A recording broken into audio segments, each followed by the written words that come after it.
नमस्कार दोस्तों, हमारे इस चैनल पर आप सभी का स्वागत है। अगर आप भी भगवान श्री कृष्ण के भक्त हैं, तो कमेंट में जय श्री कृष्ण जरूर लिखें। आशा करते हैं आपको वीडियो पसंद आएगी। तो चलिए शुरू करते हैं। भगवान ने स्त्री की रचना करते समय उसमें कौन सी कमी छोड़ दी थी? दोस्तों, आज का प्रसंग हम सबको जान लेना बहुत ही जरूरी है। आपसे निवेदन है कि इस वीडियो को बीच में छोड़कर ना जाएं। इस वीडियो से आज आपको बहुत ही महत्वपूर्ण जानकारी मिलने वाली है। तो चलिए अपने ज्ञान को एकाग्र कीजिए और सुनिए यह जानकारी। भगवान ने स्त्री की रचना करते समय उसमें कौन सी कमी छोड़ दी थी? दोस्तों, स्त्री को संसार की जननी कहा जाता है। चैनल को सब्सक्राइब जरूर कीजिए।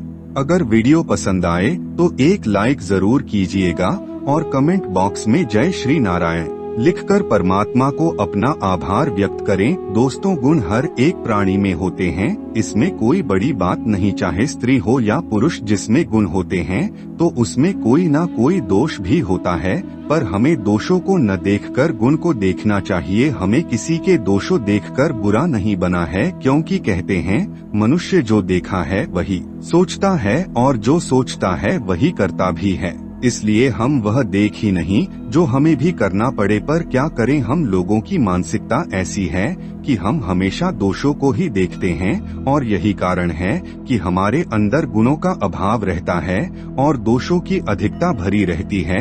हम जानबूझकर किसी के अच्छे कर्म नहीं देखना चाहते, उसके दुर्गुणों को देखकर हम अपने मन मस्तिष्क विचारों वाणी में गंदगी जमा करते रहते हैं और उसी को अपनी वाणी और कर्म द्वारा लोगों के बीच फ्लैट रहते हैं। तो यहाँ पर हम दोषों को न देखकर सिर्फ गुणों पर दृष्टि डालते हैं कि स्त्री संसार में ईश्वर की सर्वश्रेष्ठ रचना है, इसीलिए वह संसार की जननी है। स्त्री के कारण ही संसार का संतुलन बना हुआ है।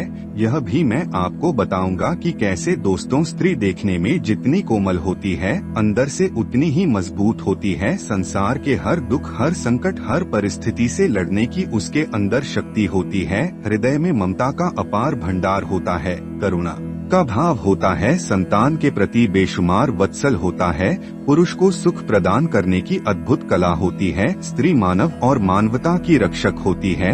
इसलिए हमारे देश में स्त्री को देवी कहा जाता है, उसकी पूजा की जाती है। कहते हैं जिस घर में स्त्री की पूजा होती है वहाँ देवता हर समय निवास करते हैं। जहाँ स्त्री का अपमान होता है, उसे दबाया जाता है, सताया जाता है, वहाँ महाभयंकर दुख भी बाहें फैलाए खड़े रहते हैं। वहाँ दरिद्रता घात लगाए बैठी रहती है। घर में लक्ष्मी का आगमन स्त्री पूजा से ही होता है। इसलिए आपसे निवेदन है कि स्त्री को कभी टोचना समझे। स्त्री ही पुरुष की शोभा है, स्त्री से ही घर बना है।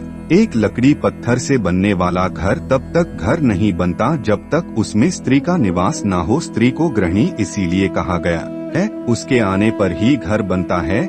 बिना स्त्री के घर की कोई शोभा नहीं होती। भगवान ने स्त्री को बहुत ही सोच समझकर बनाया है। स्त्री बनाने में परमात्मा ने काफी समय लिया था ताकि उसमें किसी तरह की गुणों का अभाव न रह जाए। बताया जाता है कि जब भगवान ने सृष्टि की रचना की थी तो उन्हें इसकी रचना करने में मात्र एक क्षण का भी समय नहीं लगा था। पर जब भगवान ने स्त्री की रचना की तो इसमें उन्हें काफी समय लग गया था। स्त्री की रचना करते करते जब भगवान को कई दिन बीत गए परंतु वह पूरी तरह बनकर तैयार नहीं हो पाई, तो यह देखकर भगवान का एक सेवक भगवान से यह बात पूछने के लिए बेहोश हो गया कि सारी सृष्टि का एक पल में निर्माण करने वाले भगवान, एक रचना को रचना में इतना समय क्यों लग रहे हैं? दूध ने भगवान से पूछ ही लिया है। परमेश्वर है, सृष्टि के रचयिता है, अनंत को ब्रह्मांडों के निर्माता। करोड़ ब्रह्मांडों की रचना करते समय तुम्हें मात्र एक क्षण का भी समय नहीं लगा, परंतु अब यह ऐसी कौन सी रचना है जिसमें आपको इतना वक्त लग रहा है?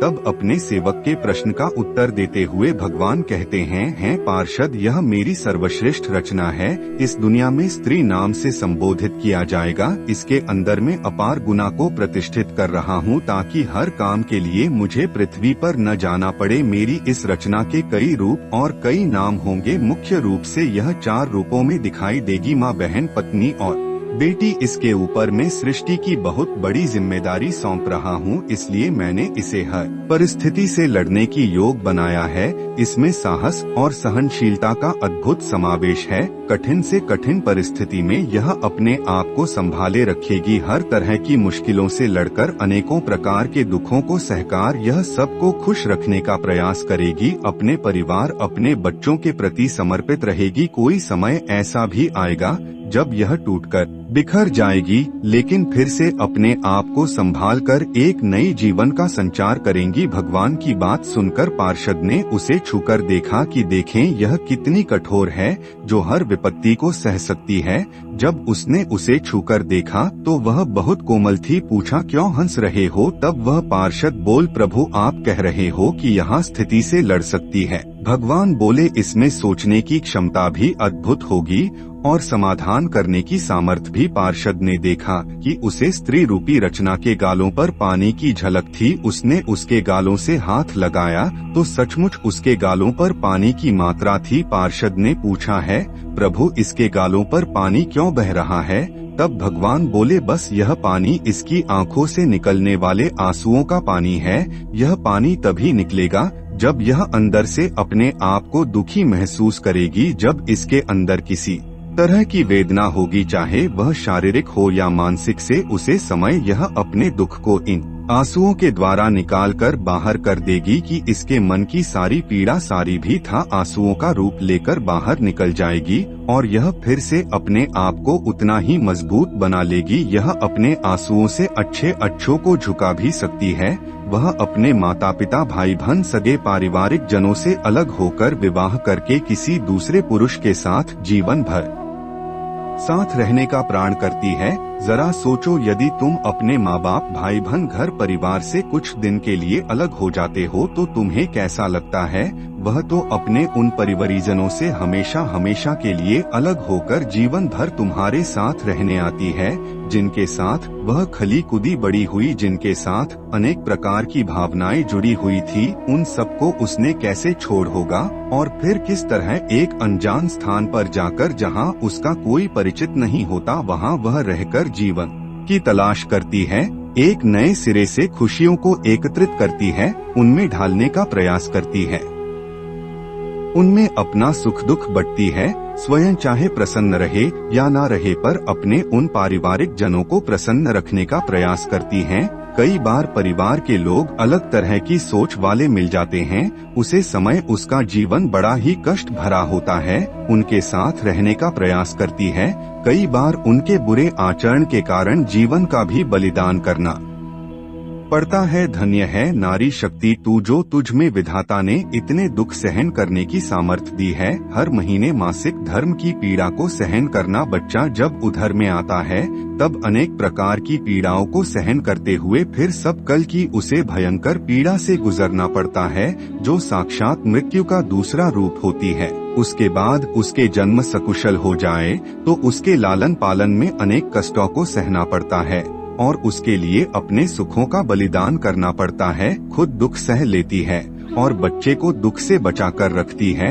यह त्याग और बलिदान बाद ही अद्भुत है। सच में नई ईश्वर की सर्वश्रेष्ठ रचना है। दोस्तों, उधर भगवान का वह पार्षद भोला है। प्रभु, आपने इतना समय लगाकर स्त्री की रचना की है, तब तो यह रचना जरूर आपकी संपूर्ण रचना होगी। तब भगवान बोले, नहीं, अभी इसमें एक कमी है। यह सबके लिए सुख का कारण बनेगी, सबके लिए सुख का कारण बनेगी। सबको खुश रखने का प्रयास करें, अपने परिवार की हिम्मत बने, मगर खुद का महत्व भूल जाएगी। वह अपनी कीमत ही नहीं समझ पाएगी कि मैं दुनिया के लिए कितनी मूल्यवान हूँ। यह है दिए की तरह अपना जीवन बिताएगी। जैसे दिए के नीचे अंधेरा रहता है और चारों दिशाओं को रोशन करता है, ऐसे ही स्त्री का जीवन है, जो अपने लिए तो कम दूसरों के सुखों के लिए अधिक जीती है, दूसरे के सुखों के लिए खुद कष्ट सह लेती है।